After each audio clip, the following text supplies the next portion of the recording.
শুনেন, আজকে আমার জীবনে আমি মাই টিভি থেকে বের হয়ে আমি যদি দেখতাম ও এখানে দাঁড়ায় আছে, আমি পৃথিবীর সবচেয়ে সুখী মানুষ হইতাম। আমি আপনাকে বললাম, আমি ধরেন যে গাড়িটা নিয়ে আসছি আমি নিজে চালাই আসছি, আমি যদি দেখতাম যে আমার পাশের সিটে ও বসে আছে, তাহলে আমার মনে হয় যে আমি পৃথিবীর মধ্যে সবচেয়ে সুখী মানুষ থাকতাম।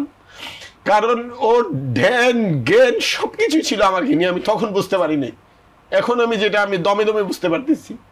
আপনি দেখেন, ওর বাবা ওকে টাকা দিছে, ইয়ার কোচিংয়ের টাকা, আপনার ওই যে সরি ফর্ম ফিল আপের টাকা দিচ্ছে যখন ও জগন্নাথ বিশ্ববিদ্যালয় ফার্স্ট ইয়ারে ভর্তি হবে, সরি তিতুমিরে।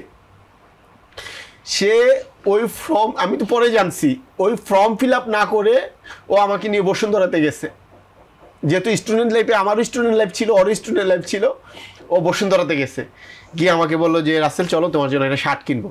আমি তো জানতাম না যে কোথায় কিনে ও আমার জন্য একটা শার্ট নিস। পরে আমি কিছুদিন পরে জানি যে ওর অনেক আছে, ওইটা কথা না, কিন্তু কিছুদিন পরে আমি জানি যে ওর ফর্ম ফিল আপের টাকা দিয়ে আমাকে শার্ট কিনে দিচ্ছে স্টুডেন্ট লাইফ।